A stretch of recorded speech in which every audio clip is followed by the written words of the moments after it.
Welcome along to a very, very special off-script podcast. It's a special because we're joined by a footballing legend, former Chelsea captain, former England captain.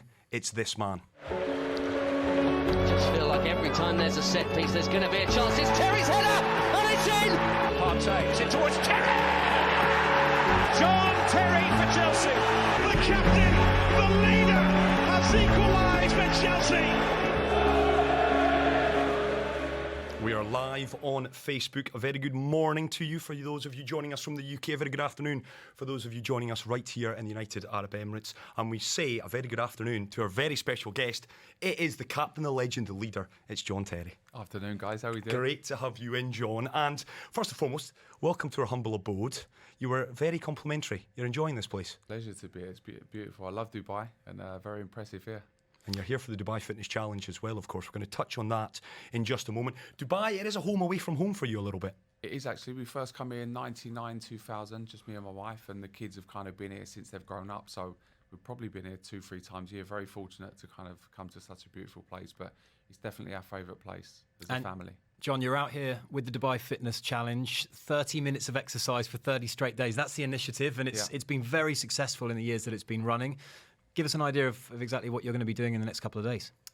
Well, I've been down at the football facility this morning, watching the kids play some football. That can be any sport. We're not just talking football here. We're talking cycling, swimming, running, a bit of Zumba as well from my wife going on. So a little bit of everything. But like we say, just important to get out for 30 minutes of exercise a day for 30 days is excellent. Yeah, you mentioned your wife, Tony, as well. She has written a book about it, about the importance of working with friends and family. I mean, do you carry that mantra into your daily life? Do you work out with the missus on a regular basis? I did. I kind of retired and thought that was the end of it. I could give up kind of exercising, but she's constantly on the case to me. You know, up, getting the family up out in the gym, Sunday mornings on the bike, on the treadmill, for a walk with the dogs, little jog with the dogs, that kind of thing. But so she's very active. It's very important as a family as well, because kids nowadays as well, especially around computers and stuff like that, it's important to get them out.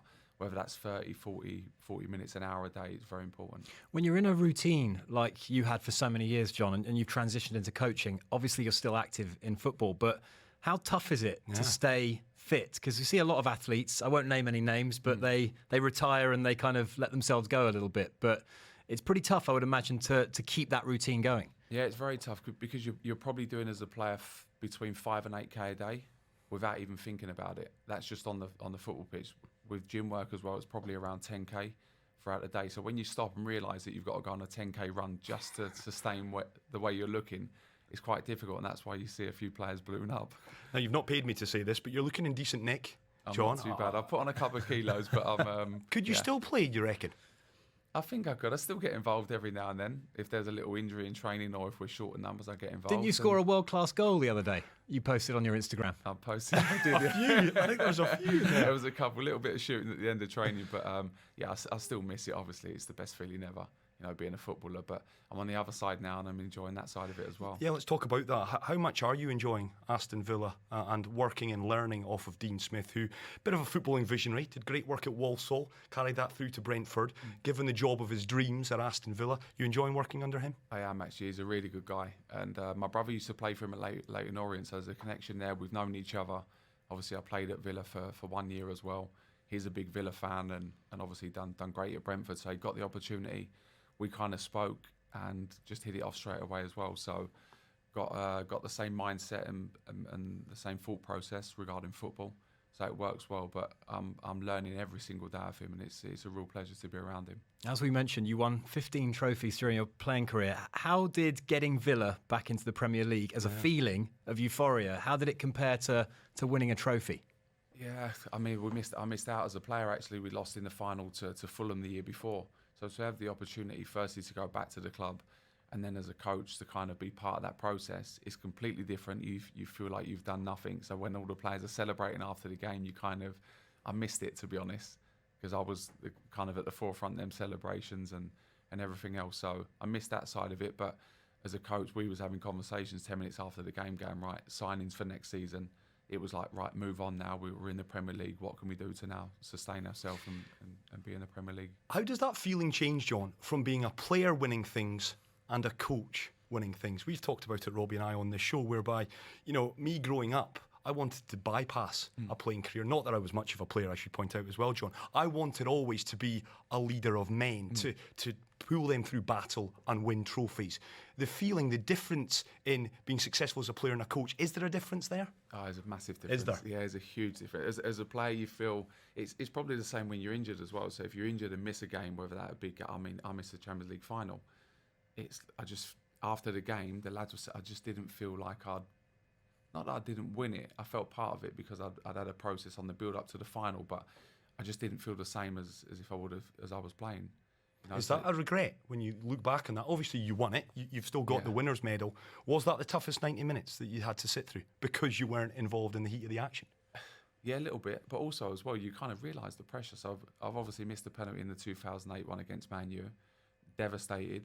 Like for me, the most important thing was in my lifetime, my career, I just wanted the Chelsea fans to experience that and win the Champions League. We'd done that. So whether that was with me or without me, because I'm Chelsea through and through, that's all that matters to me. How certain were you that Didier was going to score? 1,000,000%. It was out here.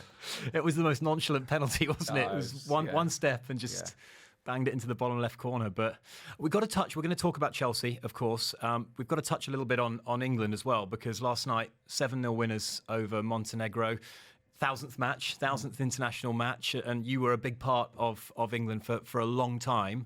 What's your impression of this England? And if we compare Gareth Southgate, there's a lot of talk has been about the culture of England and how that's changed.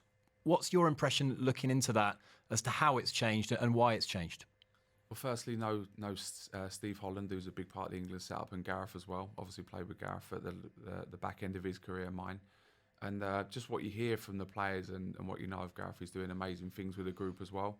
So pretty much when I was playing and part of that England setup, you kind of go in, you get told what to do, when to do. Even after meetings, you get told whether you played well or didn't. Now he's very inclusive with the group as well. And I think when we're looking at the millennials nowadays, after games, he's kind of having debriefs or getting players to lead these meetings themselves of going, okay, we're playing against these. What's their weaknesses from set plays? And the players then get up and have to watch the videos and dissect it. Where do we feel as players? Because it's okay, you as a manager going, right, this is what I feel.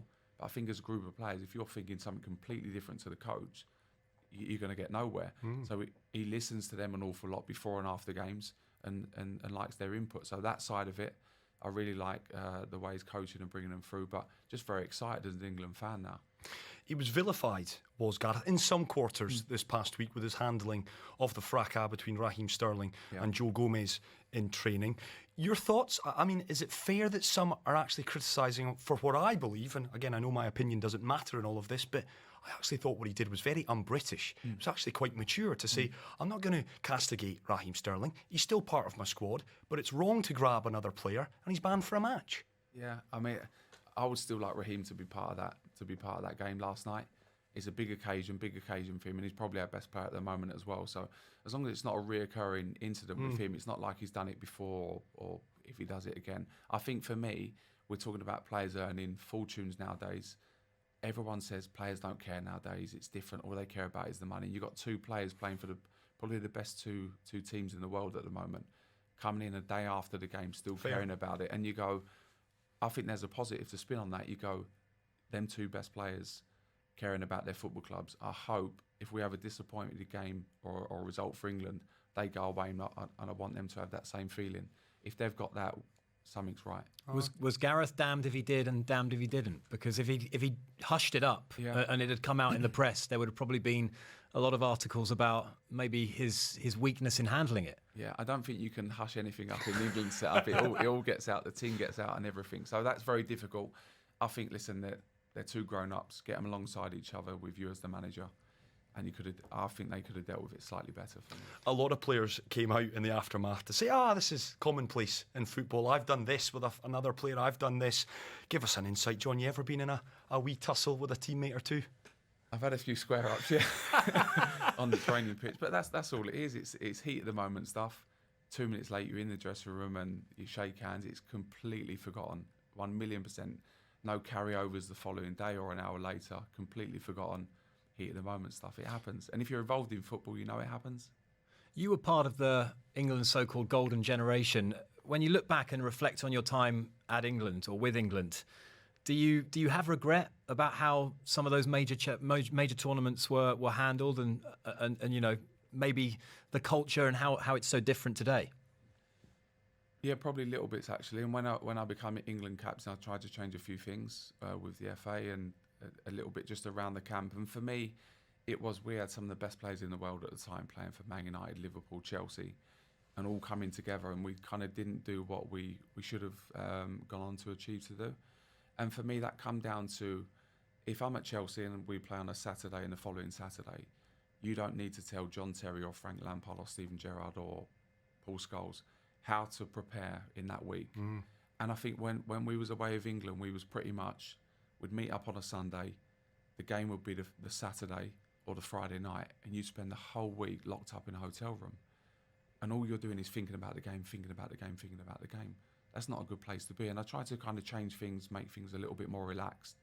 Like if I was at Chelsea, like I'm saying, on a Tuesday, I'd go and have 9 holes or 18 holes with a couple of lads. And we're in a hotel on the golf course, and we wasn't allowed to play golf on a Tuesday or Wednesday. Really bizarre small things. We wasn't allowed out in the local town to have a coffee. If I'm at Chelsea, I'll go and have a coffee in my local town or pick the kids up from school. We missed all those little bits, I think, of just being ourselves. We was how the public wanted us to be. Like we're in the England camp, we can't do our normal things. And when you'd go back to Chelsea on that then, John, and talk to your international teammates, and you'd obviously be picking their brains, what do they do in the weeks leading up to games, whether Portuguese, Germany, Italian, whatever? Yeah. Is that the same for them? Are they locked away, or are they given a little bit more freedom? The Spanish boys, 100%, loads more freedom. Their family can come to the hotel, they can go out and have dinner together, they can go and play golf. They turn up to, if the weather's boiling hot, which it is 9 times out of 10 in Spain, you can go to the game in shorts and flip-flops and a little bit more relaxed. I think we got caught in a process of we have to be this way and we're robots. We're not, we're human beings, and we want to pick the kids up from school. We want to go for a coffee and switch off away from football.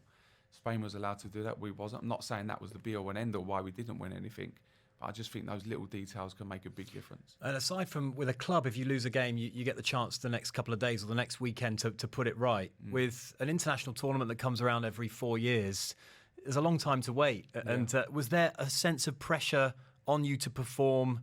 I'm thinking 2004, 2006, when there was a real expectation that England would win a trophy. Did you feel that within the camp?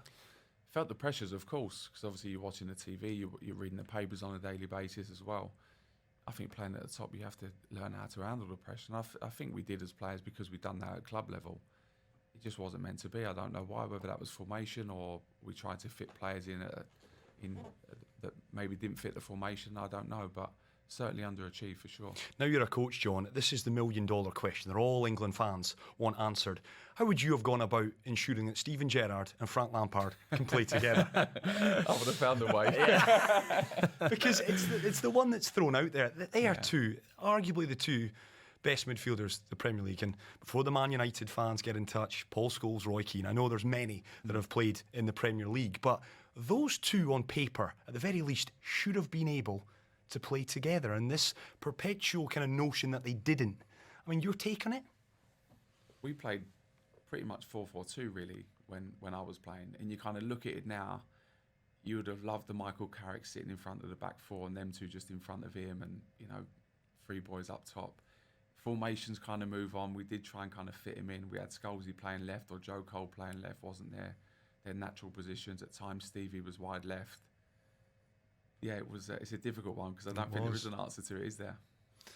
Let's talk about Frank, because he's doing a great job. I think the fact that he's been shackled somewhat by the transfer ban, and a lot of people thought that he might struggle in this first season with Chelsea. What's your perception of how he's doing? And is it now conceivable that Chelsea could win the league under Frank? 100%. Frank's done unbelievable since he's come in, and I think the expectation level wasn't there, but I think that's helped him as well.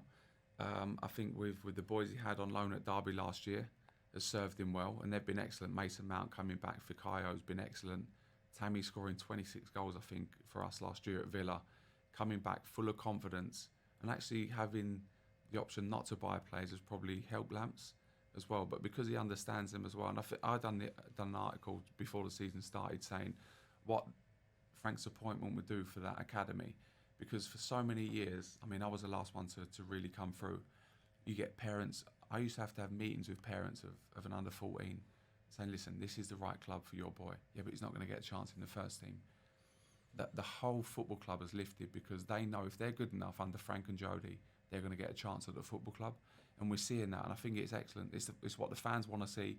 And actually, I think a lot of Chelsea fans would say, we don't want our ban upheld in January. We'd actually keep it as it is. It's almost like the perception of Chelsea, even from the outside, has flipped a bit, because at the start of the Roman Abramovich era, they were the kind of big spending powerhouse team, Mourinho coming in. Now they have this underdog perception because of the transfer ban, because Frank is an inexperienced manager. There's a whole different vibe around the club, would you say? Yeah, I don't think just around the club. I think in the football world, I think probably for the first time since I've known it, Chelsea are loved by a lot of teams. Yeah, they're like that. Yeah, we said it on the show. I hate to say it, John. I mean, I'm not a Chelsea fan, but all of a sudden now, I want to watch Chelsea because the brand of football they're playing, there's a core of homegrown players. Yeah. They're likeable. Yeah, they are. It's great to see. It's great to see him getting the opportunity. Billy Gilmore, who's kind of on the fringes as well, coming through. And trust me, Frank will be watching every under-23 game, every under-18 game. They will have their fingers on the pulse and making sure that after an under-23 game, going in that dressing room, telling the boys they're not good enough, or you're with me the next day, you're training with the first team. The impact that has on the academy is incredible. I just want to touch on something that you said a couple of moments ago, going to the parents of 14-year-olds. As captain of Chelsea Football Club, playing massive matches at the weekends, midweek Champions League, the expectation was you would still meet some parents of kids who were maybe looking at Chelsea as a potential employer. 1,000,000%. You get called into regular meetings throughout the year. And actually on a Sunday I'd go down and watch the under-12s, under-8s, under-10s, watch all ages, because I knew a lot of the coaches as well. But just the interest, I think it's important to have that presence there as well. As captain of the club, I just thought it was the right thing to do, and I had an interest in the new generation coming through, really, at all ages. My little girl was there for a few years as well, so we pushed the girls' football on. Me, Lamps, Didier was a big part of that as well. I think when Chelsea's your life and Chelsea's you, it means a little bit more. N'Golo Kante, I don't know whether you've seen this, John, but he said if he could make one signing to the current team, he'd sign you. I'm not sure if he'd sign you in the present day or the 2004 John Terry, but is that reflective of the fact that maybe they do miss that strong leadership and someone to bolt the defence together? I think we've probably missed that for a few years, to be honest. But now when I look at the defence, I mean, Caesar's there, who's an unbelievable defender, big character as well. Obviously lost David. But I look at, Kurt and Fikayo, they're young boys learning their trade.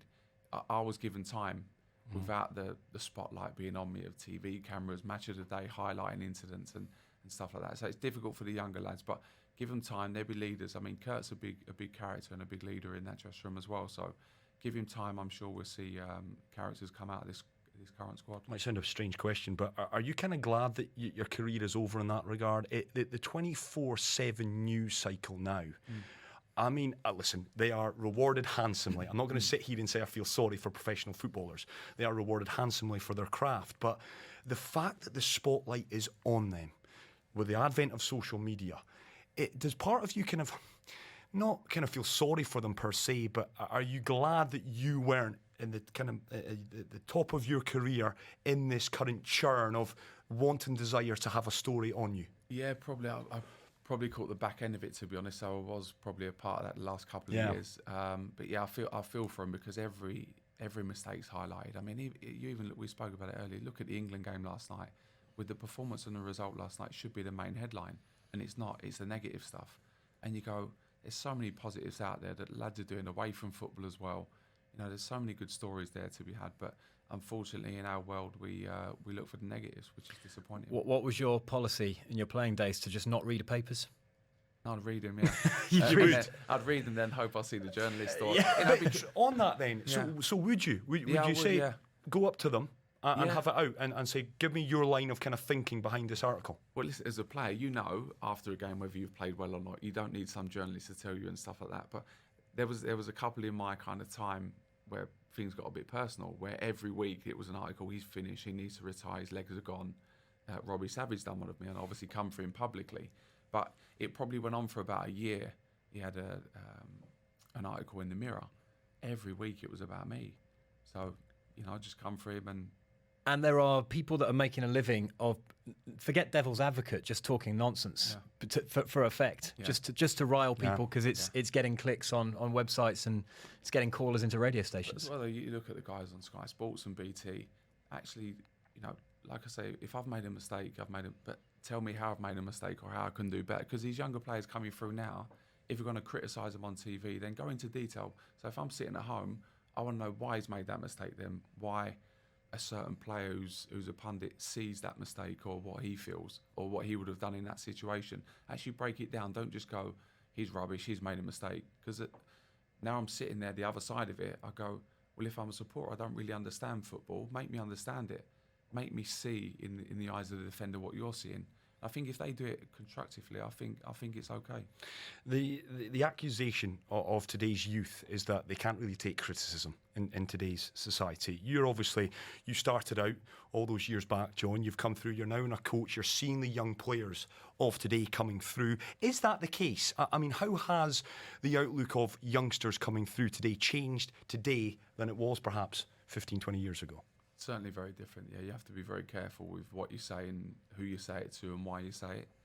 I would say it's. I think the big turning point was taking away jobs from the younger players.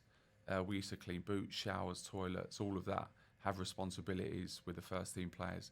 Nowadays, in most clubs, the first team players wouldn't know the academy players' names. That's because they've not built up a relationship with them and don't kind of understand what they do around the place. It's pretty much the younger players now, for me, come in, they're away before the first team players, which isn't right. You want them spending hours and hours and hours on that training field to try and become a top player. You talk about Lamps.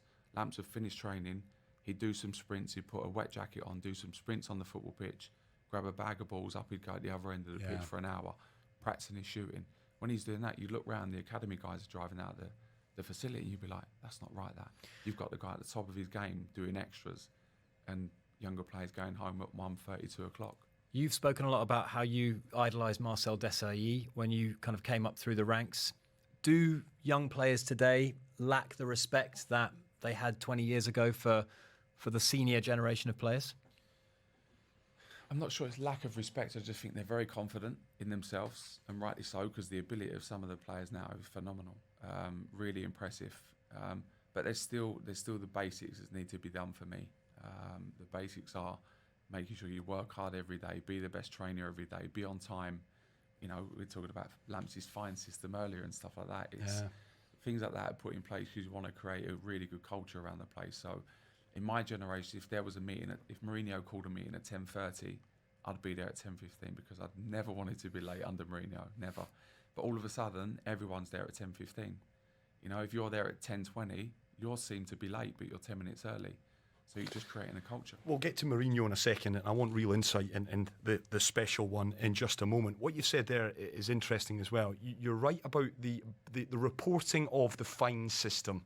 This past week, it came hot on the heels of the Gareth Southgate episode. Frank Lampard, the fines that are installed at Chelsea Football Club. And it was Robbie that said on our show this past week, whereby, had that been Antonio Conte, and that was released, it would have been reported very differently. It would have been seen as Conte's too strict, he's too harsh on the players are not happy. A source at the football club has said. The difference in how those two have been reported, I find fascinating. Yeah, I mean, it's probably been in place with different figures over the course of the last 20 years. To be honest. It's increased slightly from when I was playing, I must say. But it's so the salaries, right? Yeah, a little bit. But it's just It's what Lamps has put in place, and he signed it, and right and all, they have a responsibility to be out there. If it's trained at 10:30, you're out at 10:15. It's the basics of being a top footballer. Just very quickly before we talk, Josie, I've been told a little tale about when you were a youngster, making coffees or teas. There was this thing that you don't want to be doing that. You don't want to be seen to doing that. You had a different kind of thought process on that, didn't you? Yeah, I was just telling Jamie actually that my first day at Chelsea as a YTS, I went in, and the older YTS, he said to me, if you get asked to make a cup of tea, make the worst cup of tea you can make, you won't get asked again. So I was sitting there thinking, no, that's not right, is it? So I got asked to make a cup of tea, a coffee for another player, and stirred it loads, put the sugar in, put the right milk in. I wanted to make the best cup of tea. And if I'm a tea maker, then be the best tea maker. If I'm a cleaner, be the best cleaner. And it was, I used to do the kit at Chelsea as well. But I used to look at Dennis Wise. How did he put his kit on a match day? It might sound small, but to me... That's a bit weird, John. Yeah, I know. Give me time. Let me finish. But it was, Dennis Wise used to put his slip on first, his shorts next. But his kit was laid out with his T-shirt first. And all of a sudden it was a small detail before a game. I just wanted Dennis Wise to make sure that his slip was on top. So when he got undressed, the first thing he found on top was the slip. Next thing was the shorts. Next thing was the T-shirt. So it was in order. Other players were different. And as kit man, I made sure that every player had their individual bits. No one really knows that, but it's just a small detail where when I was playing, I wanted my boots right, I wanted my kit right, because all I wanted to think about was my football. Football's a game of transience these days. I mean, players move seemingly every season, every couple of seasons. You're maybe one of the last bastions of real one-club legends.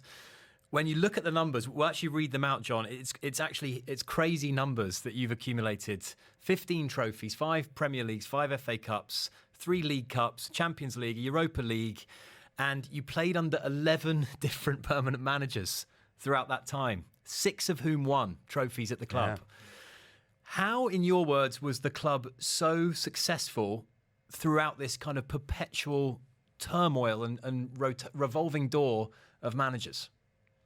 I think we had a really good core of players, actually. The spine of the team was very important. Mourinho was a big part of that. When he first arrived, kind of set standards of how he wanted things. And that kind of stayed with the club. Even when he wasn't there, that stayed with the club. His winning mentality on a daily basis was massive. Viale, of course, gave you your debut. Jose Mourinho came in 2004, and we'll get to Jose in a second. Before all of that, Roman Abramovich came in. Do you remember the day that he bought the club, that you got the call, we've got a new owner? And perhaps give us a bit of an insight. What was your kind of first interaction like with Roman? Well, it was on a golf course, actually, funny enough. It's good. It's a good start. when I found out.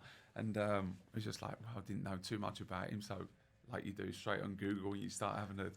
You still can't find out too much about him? But no, just obviously, then a few months later, we was back in pre-season, you end up meeting him, he come down, and just so down to earth. Really? Really shy, really humble, honestly, but he just wanted to improve things at the football club. So we'd come down the training ground and go, that's not good enough, that needs to be better. We'd go away a week later, we'd have like a new kitchen in place, a new chef would arrive, and all the improvements he made. So on the field, we was doing everything. So pitches improved, all of that side of it. But even in and around the place, the facilities he built at Cobham's, unbelievable. Knowledgeable as well, because I often think chairmen, if they don't do this, and here's a little tidbit for free, they should be on Championship Manager, Football Manager, do a couple of hours on that. Was he like that? Did he come to you saying, John, I've watched you, this game I enjoyed? Was he knowledgeable, or was he very standoff? Knowledgeable on the world of football. Was he really? Yeah. I mean, I'm fortunate. I was on one of his yachts one summer, and he invited me to his, and we're sitting there talking about players all over the world. And he mentioned a couple of names. And I didn't have a clue who they was. You just nodded. But he then got videos up of. He knew every single player, would watch constantly, because he's continuously looking to improve the Chelsea team. It was incredible. But these players went on to become, big players. Did he have a favourite player at the club? Lamps. Was it really? Was it really? Was it? Yeah. No, I think Lamps, listen, he loved the group, but I think the spine of that team was Peter Cech, myself, Lamps and Didier. Yeah. And I think us four was maybe. Jose came in 2004, and people, I think, sometimes forget the success he had at Porto. He broke Celtic's hearts in Seville. Martin O'Neill was in charge, the 3-2 win with Porto. He followed that up the next season. He wins the Champions League, Didier Deschamps in Monaco. Then he comes in, and he tells us, the watching world, I am the special one. Day one, he says, this is who I am. What was he like? Give us a bit of an insight into the brash, arrogant Jose on day one. Was that the same that he was? Talk us through those kind of first, maybe couple of hours when he came into the club. What was your interaction like with him, and how did he kind of set the stall out to say we're going to be a successful football club? Yeah, well, it was funny because obviously all the players are watching that press conference as well. We're all texting each other, all throwing each other, going, "Oh, we could be in for it here." But met him the complete opposite, and he was like, he just wanted to get all the players on side.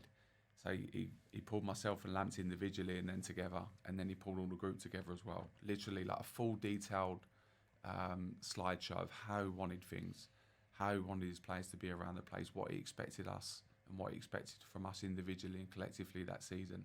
And again, I went from going back to pre-season or under new managers, just kind of going and playing, really, going to train. With him, it was like he had a schedule. He had the first month schedule of going, this day we're doing that. You'll all get that schedule, so you know exactly what you're doing. Tell your wives, tell your kids, so you can plan your schedule. A month planned out in advance. A month planned out, but then you break it down. He knew what he was doing for the next 3 months, from a footballing point of view. But day one of pre-season, we're probably a generation where you go in and get your trainers on and run around the pitch. Day one, he was like, no trainers, everyone put your boots on. I was like, what's this about again? No one runs. We won't do any running. Everyone put your football boots on. And his fitness coach had the mindset of, you never see a pianist running around the piano. You see a pianist practicing on the piano. And it was day one, it just had a big impact on the group where something was different, something was going to be special. How quickly did he convince you that you would win the league that season? Day one. Day one. I promise you. You were instilled with a belief that you would be title winners that day, first day that he was. The first slideshow was. The first slideshow. We are champions. Yeah, pretty much. Was a picture of the trophy. Was it? And you're really? not going anywhere further than that. That image stays with you the whole season. That's what we're going to do this year. And it was like, again, no manager had ever done that before. And then you break it down. This is what we need to do to then go and achieve that. He was doing what managers are doing today 20 years ago. Honestly, incredible. Give us an insight into those training sessions, John. What was it about Josie? Because I think it was Mikel Silvestri joined us on this show, and he was travelling with Manchester United. This is a couple of seasons ago, and he said, and I'm not saying anything he hasn't said, that day one, defensive shape. That was the thing. Over in LA, it was defensive, it was defensive, it was defensive. Was that the case back in 2004, those kind of sessions? What was the emphasis on? Pretty much on everything. I wouldn't just say defensively. We was very well organised defensively, and we worked on that. But also the attacking side of it. So we had people like Didier, Rob, and Duff, but we also done a lot of attacking drills as well. So we had a good balance. The one thing he demanded from those two wide players, from whether that be Joe Cole, Duff, or Robin, that they track back and work hard for the team. So he used to have murders with the players on a daily basis, on training, after games, half time, for them to track back and help the team. Because they can do that going forward, but you don't see many players doing that going backwards. That 04-05 side, we talk about great Premier League sides from different eras, recently on the Man City, a couple of Manchester United's incarnations as well. You've got Arsenal's Invincibles. Did that Chelsea side, does it get enough credit for you? Was it as good? Was it the equal of those teams? 100% for me. I think we had a bit of everything. We had a bit of presence. We had some flair in the side. Very solid, some big personalities, some big characters, and the best manager for me in world football. So, yeah. Give us an insight in Josie, John. Was there a match? Is there a week or a moment where it stuck with you, where you just look back on it now and think, that is utter genius? I know Roy Keane has been, quoted in the last week or so. He says that Fergie, and he also said Brian Clough as well. Oh, what's he going to say here? And then he said they got it absolutely spot on all the time. Is there a match, any moment that you can maybe share with us where you think, yes, that stands out to me, Josie there, it was like standing applaud that man? Pretty much, and no word of a lie, pretty much every game. Honestly, we was losing 1-0 at Stamford Bridge, which was unheard of. We had that record at Stamford Bridge for so many years. And we're walking down the tunnel going, it's going to go off here. He's going to go berserk. Come in the tunnel, and it's the calmest he's ever been. We was woeful the first half, honestly, we was terrible. Come in, he just knelt down, started like talking about formation. Listen, don't panic, we've not been great. This is what we'll do, we're going to win the game 3-1 if you do this. So go and pressurise him, let the other centre-half have the ball. He's no good on the ball. We worked on it yesterday, we've not done it. And it was so calm, and it was like, we went out there, we battered them, we won the game 3-1.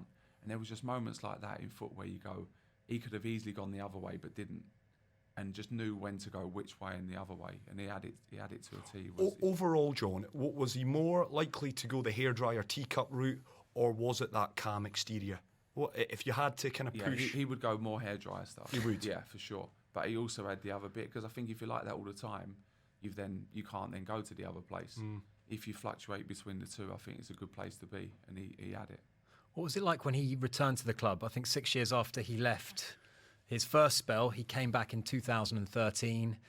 What was that like? And as a shot in the arm for the Chelsea team, what kind of effect did it have? Well, for me in particular as well, it was so Rafa had just been in charge. I was out the team. He'd come out publicly, Rafa, and saying my kind of legs have gone up, finished, and told the club pretty much that as well, that my time's up at the club. I was in Portugal at the time, in having dinner with my wife and my kids, and I get a phone call from Mourinho. I'm taking over. I'm back in charge. It's going to be announced. You're my captain. I love you. I need you to be on it. And I was like that at dinner. I was having a glass of wine, just about to order dessert. I was like that. No wine, no dessert. I want water. I was up the following morning doing 2-3 sessions a day, making sure that when I went back, but he made me feel, I went from probably being lost in that year under Rafa to them knowing that I had the trust of the manager. And that extended your career by 4 years. 1,000,000%. He was my career.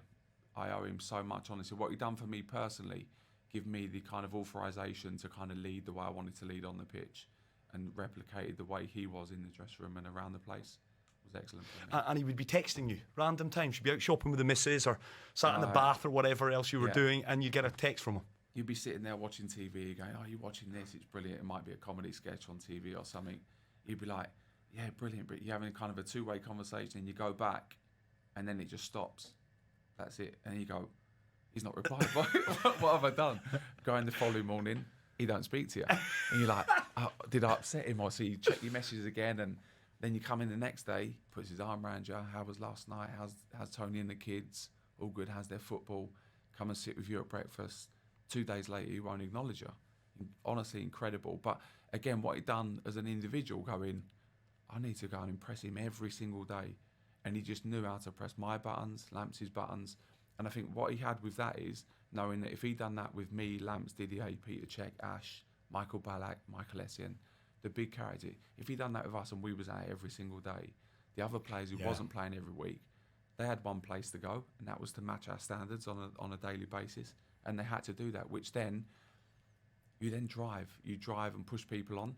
So you could sign any defender, but if he comes in, he don't work as hard as me and Carvalho, you're not playing. But just on that though, John, because accusation that has been levelled against Josie is that because you don't know quite ever where you stand, and you're right to say he'll message you, how's the kids? Next day, he's blanking you. With that though, mentally, if you're not robust, I would imagine that could be a bloody nightmare to deal with that. And, you know, the accusation has said that he's 3-year cycles, the siege mentality, what he demands of you mentally will ensure that the cycle comes to a kind of more natural end. Is that fair? No, I don't think it's fair. That's just the way he is. He's a winner. And pretty much, if that's a small-sided game, he wants the players to be out throwing themselves in front of balls, getting injured in training if you have to. And kind of that winning mentality is a must, whether it's a small-sided game or possession. He wants players out every single day. And in my generation there, I see people like Salah, Kevin De Bruyne kind of come through and not being able to match his standards at the time. Now, they was very talented, but very young individuals as well. But Mourinho didn't have time to put them in the team or take out a Duff or a Robin, because we was winning every single week and his job's on the line. So, like I said before, if you come in and you're 10, 20% below the standard of Duff and Robin, who are scoring 20 goals a season each, you're not going to make that team. No chance. So fair play to them. They've gone away elsewhere and proved they're good enough. But at that present time at that football club, they wasn't good enough for Chelsea. Probably only a matter of time before he returns to management. You're obviously embarking on your managerial career. Are you still in touch with Jose? Still in touch with him. Often get a message or a phone call kind of out of the blue. But like I say, just very thankful really that still can kind of lean on him for certain things as well. So he's like that with a lot of the players and keeps in touch with everyone. Of all the Chelsea managers, again, this is our perspective looking in from the outside, and everyone was fascinated with the kind of toings and froings in the club. It was probably Carlo Ancelotti who we felt as observers was the hardest done by in terms of the way he left the club. Yeah. Is that a view you share? Yeah, probably all the players and the supporters probably feel that way as well after winning the double, and then getting sacked the way he did as well was probably unfair. And as players, we felt responsible for that actually, because we love Carlo and love the way he adapted to English football. And again, you talk about top managers, he was up there with Mourinho. And he had that aura, did he? Yeah, he did, yeah. But he had a really good way about him as well, that off the field he had Ray Wilkins around him as well. Two of the nicest fellas ever. And just tactically he was excellent. But the way he'd coached before in Italy, he kind of come to England going, we do 40, 50 minutes of tactical work every day, and it was, we don't really do that. And he adapted. Did he? You know, he didn't say, no, this is my way and this is how we're doing it. He listened to me, Frank and Didier, and we adapted slightly in our routine. And he was very good at that. You could go to him with absolutely anything, and that's an art in itself, I think, as well. You mentioned that he adapted. Again, an observer looking in. I always felt Andre Villas-Boas and Luis Felipe Scolari. It was, again, forgive me if I'm wrong, it seemed it was more revolution than evolution with the both of those. I remember you, I think his first game, Andre Villas-Boas, you're defending your halfway line. And I was watching it, that's not playing to John's strengths at all. And they both, put paid to their chances of being there a long time. Was that the case? Did they maybe fail to adapt and try to push things, maybe their agenda, too quickly at the football club? Well, I think so. I think people forget as well that a lot of players in that time when Andre was in charge, he was the analysis. He was, yeah. The kind of video analysis, he'd do scouting for the opposition, and you'd kind of see him kind of 2-3 days a week around the place. All of a sudden, he then becomes manager. It's very difficult for the players who were there. If it was probably a different group of players, he might have settled a little bit quicker, but like all players, you judge people of how you see things, and some of the players kind of didn't enjoy that spell, but yeah, probably because that certainly didn't play to my strength, playing a high line. No. I'd address that to him, that if one goes over the top, I'm struggling to get back there, but that's the way he wanted to play, and we went with it, and it goes back to that. Mourinho is a certain way, and he will push and push and push and push. That's the way he is, and that's the way he plays, that's the way that's made him successful. In the Premier League, Chelsea, under your time at Chelsea, probably had a group of probably the strongest personalities of any side, and a lot was written about player power. A lot was written about this idea that a manager would, quote unquote, lose the dressing room. Were these realities for you, or was it simply a media kind of narrative that didn't really tally with what you were experiencing? No, it certainly didn't tally with how it was perceived, for sure.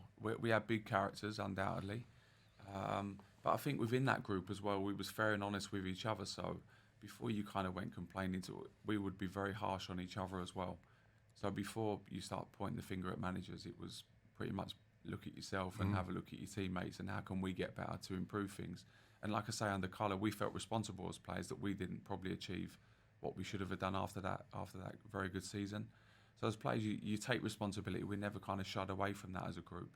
But yeah, the player power stuff about being in direct contact with owners and making decisions, that was nonsense. Josie came back, of course. Robbie's rightly pointed out 6 years later. Had he changed? They often say Fergie mellowed as he got older. Was there any one discernible change where you thought, this is different? No, not really. Still very much at it. And even after the conversation you having me in Portugal, so day one of pre-season, we're starting a session and me and Gary Cahill on the ball. We kept giving the ball away in midfield. He stopped the session going, you two have been rubbish, basically, with a few other words. You two have been rubbish. If I have to go and spend 50 million each on 2 centre-halves, I will do. If you two don't like, this is day one of pre-season. And me and Gaz looked at each other and like, wow, give it away again. Like 5 minutes later, stop the session. Like he's looking at us going, man, we just signed Fabregas, Diego Costa. But just what that done for me and Gaz was like, we didn't need livening up, but all of a sudden we set the tone of that session. So now we're going around, me and Gaz are smashing everyone, flying into tackles. It's all become a little bit aggressive. And maybe Jose being the way he was, probably come back going, these lot think they've made it, they're too comfortable in their role. And it just, the level of training went from there up to there again. And that's just by pushing buttons. But again, at the end of that session, he come and put his arm around me and went, that's why you're my captain. Brilliant. And that just lifted me. It still gives me like goosebumps now sitting here. How do the two sides that won the title under Jose, you spoke about Diego Costa, Eden Hazard coming in as well, Cesc, it was an unbelievable side as well. How did it compare to the first Chelsea side, 04-05, that did the double? Yeah, probably slightly more technical. Cesc come in was excellent. Diego was a complete handful, wasn't he? A nightmare to play and train against. On and off the field, I'm sure. Yeah, but a really good lad. We had a really good group. I think that first year, 2004-05, is the best for me. But I look at that team, that was some of the football we played. I don't know if you remember the goal at Burnley. Oh, Cesc yes. ran the corner to Schürrle. Yeah, unbelievable football. And some of the passes that he had a relationship with Diego that every time he got it, Diego would just be on his bike.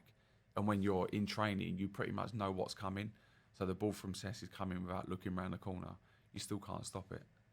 We've had a ton of questions from our listeners and for people on social media as well, John. We're going to get to some of these now. Of all the trophies you won, 15 of them in total, which one stands out above all the others? Champions League, for sure. People ask me, what's the best game? I've been involved, I've not been involved, whatever you want to say, full kit and everything. I was involved. I was going to touch on that, John. That's going to be one of the big regrets, is it? Like, for me, that's still the best night ever. Is that semi against Barca at the Nou Camp the craziest 90 minutes of football you've ever... Yeah, incredible, wasn't it? Yeah. Experienced? That game, you could watch that 100 times and wonder how Chelsea it was got through. Uncomfortable 45 minutes in that dressing room, I tell you. Yeah, I was going to say for you, yeah. Fernando galloping. Yeah. I think Gary Neville lost the plot when he scored that. Screamed, Was the sending off fair, in your opinion? Yeah, looking back, yeah. Yeah.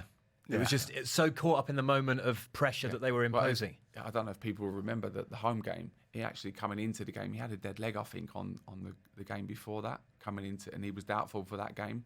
So he went to go past me in the home leg, and I'd done him on the top of his leg, just to let him know that how's your leg kind of thing, yeah. And ref didn't see it, wave play on, and I thought I'd get away with it again in that early on in the game. Didn't, stupid really, but the 09 game, was that among the most heartbreaking? Oh, without a shadow of a doubt. Honestly, if it comes on TV, I still can't watch it. I've not watched the game back at all. I've seen the penalty incidents and stuff, but yeah, heartbreaking. Because VAR would have a field day with that game today. Yeah, probably, yeah, or maybe not. Yeah. But I look at that and go, Barcelona were the best team in the world for me. In my generation of playing, some of the football and the individuals they had, we outplayed Barcelona over them 2 legs. And that just goes to show how hard it is to win the Champions League. We had the Moscow, obviously, where we lost. I look at that and go, actually come away from that game thinking that could be it. That could be my last chance there. And then you go and win it in Munich. Wow. Where Chelsea were not, they were not favoured. No. Wasn't great. You look at the Napoli game, was favourites to get knocked out of that. And then me, Ivanovic, Didier and Frankel scored in the home leg and won 4-1 after extra time.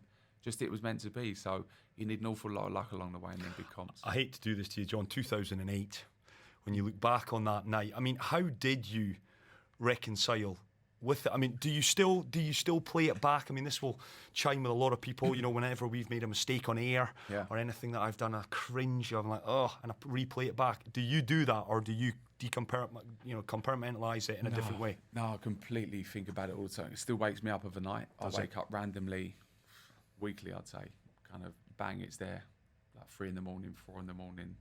Yeah, it's a hard one. It's something I'll never forget. But like I'm saying, even though I wasn't playing in Munich, that's kind of outweighs the disappointment of that. So for any kind of young kids or anyone playing, there will be disappointments along the way. That's my biggest by far. But then there's a lot of upsides in it. This will be a bit of a weird question. I put this to Robbie a little earlier. Whenever we make mistakes in every walk of life, you'll try and correct them. If you're on the golf course and you try and hit a fade and you duff it, you'll hit a fade the next day.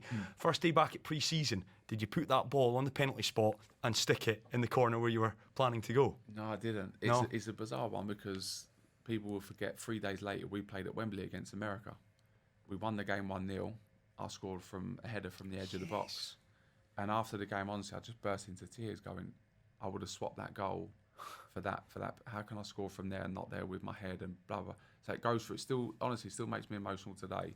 But I'd taken a penalty in the Euros for England and scored. I should have taken one in 2006. Yeah. Didn't. But I was always very confident. After that, I was shot to bits confident-wise for taking penalties.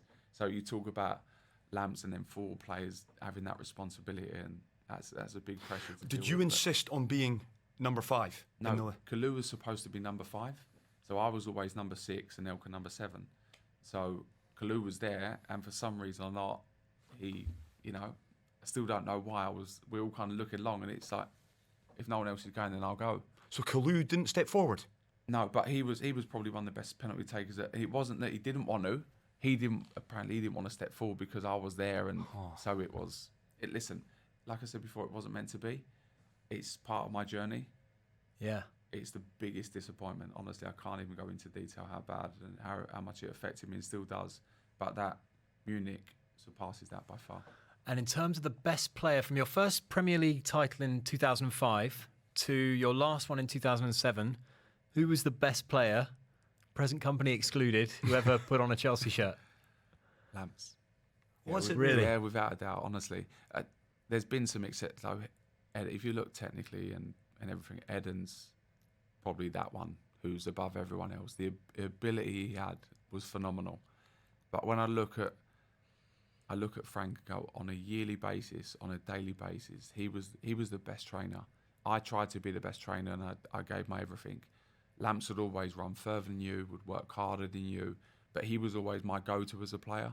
So if ever there was a moment in a game or train, I'd look at him and there he'd be flying about, and I'd be like, "Yeah, I'm with you. You're my mate. I'm with you." You know, and he would have that effect, and that would be infectious in players. And again, kind of what that done to the group as well was amazing. So I look at that, and I'm not just saying it. He was the most determined and hard-working player I've come across. With ability as well. Let's not forget the ability he had.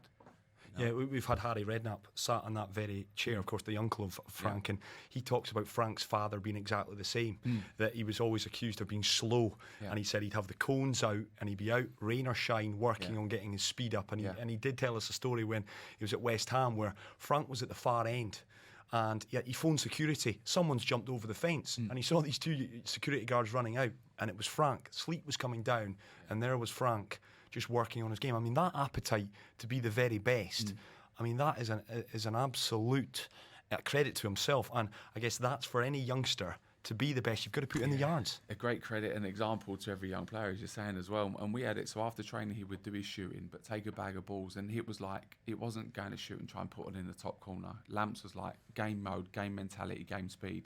And if you're not going to come and do that with him, and you're going to try and put it in the top corner, then go away, go down the other end and do your shooting.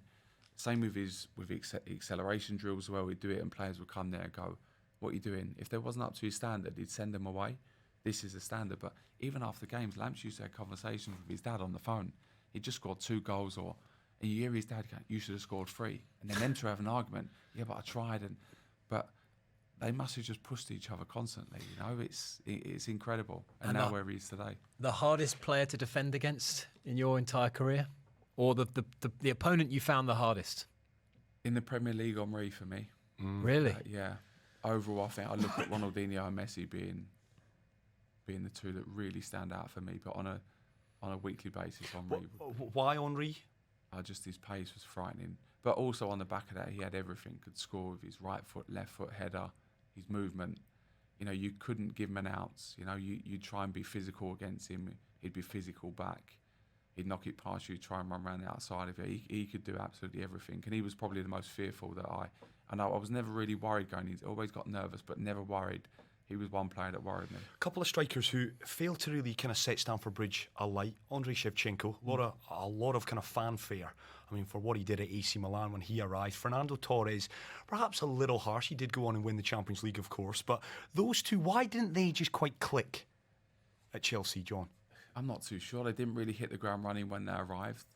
And again, big pressure, big money signings, come from big football clubs. Just didn't happen. Like it hasn't for many strikers at the club. There's been a lot of big strikers kind of come in. It's difficult when you're following people like Dids and you've got to shift Dids out the team. How do you get a run in the team when, you know, you might get one game, if you don't score, you're out for 4 or 5. It's difficult to then get that rhythm as well, which people tend to forget as well. For club and country, who was the centre-back partner that you had the best understanding with? Who was your favourite partner to play with? I love Carvalho. Yeah, Ricky. Just as characters, as players, I spent the whole game telling him to come back because he'd go on these bursting runs and leave me stranded at the back. I'm thinking, I need your pace back. You need to come back. But just a brilliant lad. We had a really good relation. Even Gaz Cahill late on when we played together, because he got on so well off the field, I knew exactly what he was doing, and vice versa. But me and Ricky in them first 3 years, definitely. One thing I've deduced from you, John, over the course of the last 55 minutes or so is that you stand up, you take responsibility. You are, by the very definition, a leader. The accusation today is that you look across not just the big clubs, a lot of the kind of smaller clubs trying to make their way in the game, not enough leaders. Do you see that? Is that lazy from us to throw that accusation out there? I think it's a dying breed, definitely. But again, I think that comes with, you know, being like that on a daily basis. I just don't think on a daily basis, players care enough. And like I say before, whether it's a small-sided game or a head tennis tournament or a game of two-touch, I want to win at all costs. If I'm playing my kids at table tennis, I want to win. My wife goes mad at me. You've got to let them win. I go, no. But when they beat me, they know that they've beaten me. And, they've got to work hard to go and beat me. If they want to beat me at poor table tennis, it's going to be a tough game. I just think... Are you doing the Earl Woods effect? Are you grooming them to become sports stars? My little boy's a decent golfer. My little girl, she's very keen on football and spent 3 years at Chelsea. She's pulled away from football a little bit. She's maturing a little bit. They're 13 now, so she's pulled away. But yeah, going back to the original bit, I just don't think they're at it every single day. And I was probably the least talented within that group of players, but I was the best trainer, or up there with the best trainers, or 100% every single day. And I think if you've got that, it's a good foundation. How do you and Dean, and I'm talking Villa now, if you see that and you can understand that, look at them, not quite, is it a case of drilling it into them? How do you make it so that is cognitive for them, that they are getting that? Can you do that? I mean, you try to, but again, you look at individuals, and being a good captain, I think you need to know individuals, the one you can scream and shout at, the ones you need to put an arm around, pretty much like Mourinho did with me. He knew that he could scream and shout at me, and in front of everyone or individually, he'd get the best out of me. There was others that he probably couldn't and didn't, but I think when we look, I mean, Eden Hazard's the prime example of that. He was the worst trainer.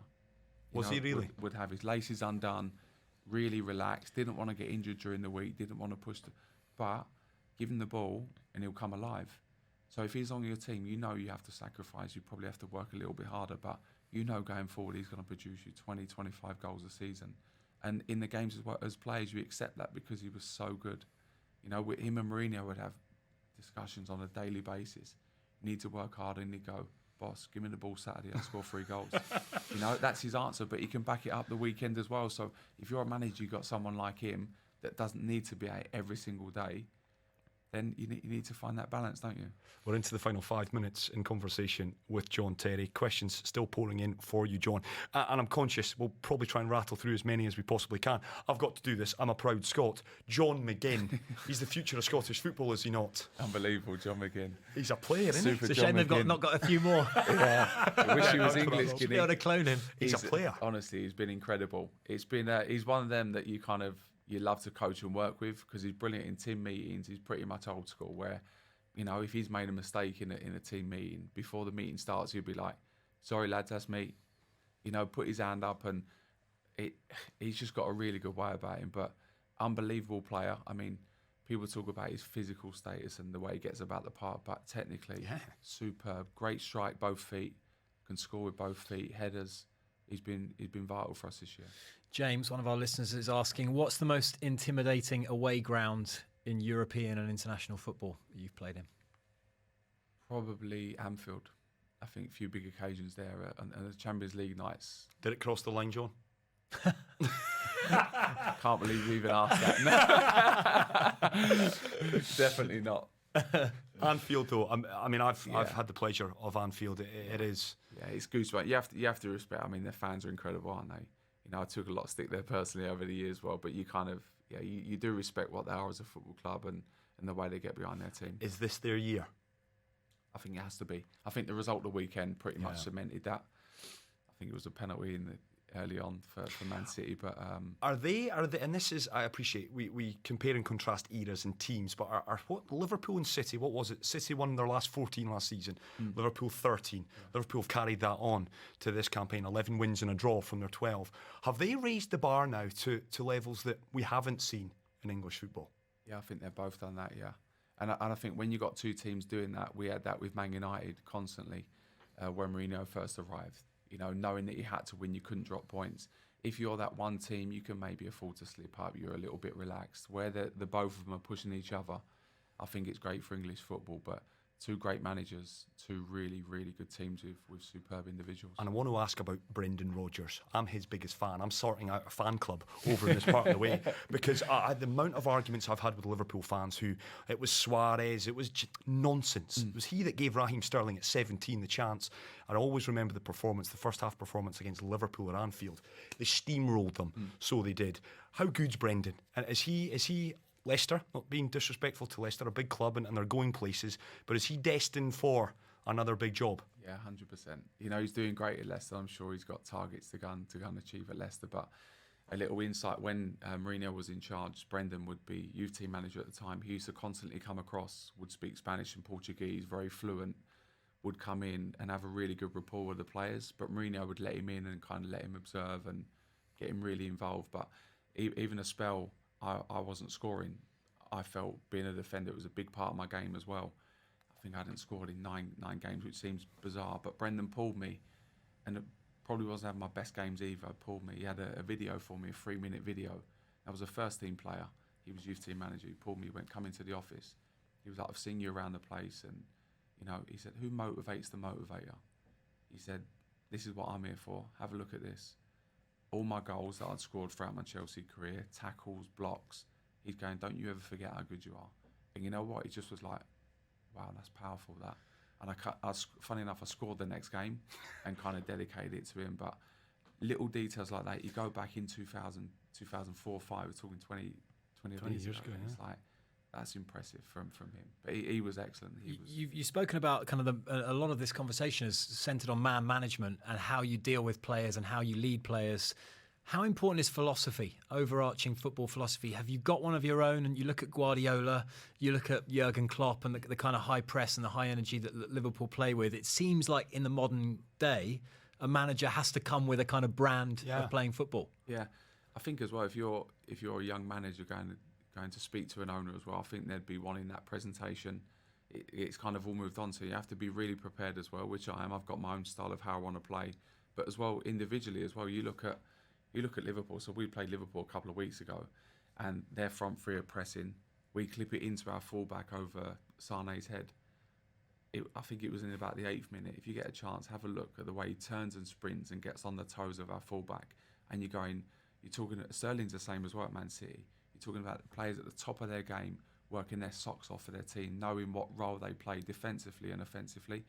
And I think they're clearly set up of how they want to play. They know exactly what they're doing.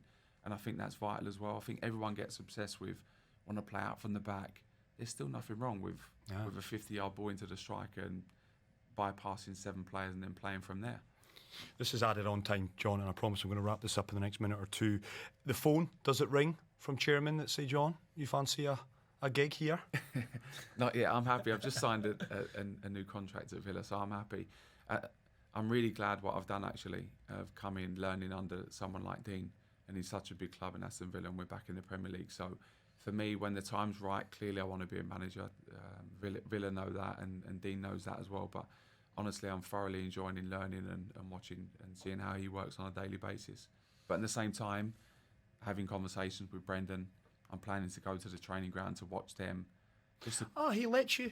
Yeah. Obviously, you're assistant manager of Aston Villa, but Brendan would open up the door and say, come on in, John. Obviously not a day before we play them, but no, sure. But yeah, you go back to all the managers. I mean, I spoke to Antonio and Carlo. You know, they're very open for me to go over and kind of watch them for a couple of days when I get a chance as well. And I think as a coach, you always want to adapt and try new training sessions and see what the next thing is. So how can you kind of implement that in? And what is your style? And again, coming back to Brendan, he was here quite recently, and he said that he talked eloquently about Josie. He said the best piece of advice he was ever given was from Fergie, who said, Brendan, as soon as you can get your coaching staff to think and see the game as you do and take a step back, I promise you'll learn things in a week that you never dared dream of. And he said it's the best thing he's done. He did it in his final season at Celtic. I would imagine he's now doing it at Leicester. Is that the case with Dean? Is he quite standoffish and you're in with the players? I think a real good balance, actually, and Dean's got a really good relationship with Sir Alex Ferguson as well, so I'm sure he's had that same conversation. But I think as well, when you get given the manager's job, it's like, I need to control everything, and that's the really good ones, actually. I think the older generation of managers actually take a back seat and kind of watch from a distance, and sometimes you can get a better perspective, can't you, of what's going on? Because sometimes I think when you're involved in that, if you trust and employ your coaches in the right way and trust what they're doing, you can afford to do that and step back. John, I think we need to. Yeah, I we need was to going to wrap say, up. I'm getting a lot of people looking at me. John is a very busy boy today. The Dubai Fitness Challenge, and we'll just maybe take it full circle and finish there. Dubai Fitness Challenge is now into its third year. The initiative, as Robbie said at the start, 30 minutes for 30 days. Guess the message, and you're the embodiment of it as a professional athlete. Do that every day. Try and build that into your kind of daily life and live an active and healthy lifestyle. Well, that's the important thing, isn't it? I think it's small details as well where you can have an impact. You know, if there's a lift, can you go down the stairs? Can you come up the stairs? It's small details. So I'm sure throughout the day there's 30 minutes of exercise that everyone can get in, but not just the parents as well. I think the kids as well. Get the kids actively involved, get them off their computers and working for 30 minutes. I think, you know, setting generations, and it's not only our generation. We want to, you know, insert a mindset into the next. And I've got to ask as well, John, how is the golf game? Okay, I'm not playing as much though now. I've not got enough time on my hands now. I'm a coach. Not. Yeah. Are you going to get around in here? I'm not, unfortunately. I'm going to enjoy the sun, I think. Well, listen, John, it's been an absolute pleasure for us to have you in. Thank you so much. I mean, you've spared an hour and 5 minutes. I know an awful lot of love that's coming through on our Facebook page. Bless you. Good luck for the rest of the season. Good luck to Aston Villa. And tell John I'm asking for it. I will do. Good Pleasure, stuff. guys. Thanks John very much. Terry, Thanks absolute a lot. legend, former Chelsea, former England captain, now assistant boss at Aston Villa. We thank John. And this interview you've been watching, I hope you've enjoyed it. It will be coming to you again on radio, off script, from 7 p.m. on Sunday. From all of us here, have yourselves a wonderful Friday afternoon. Goodbye.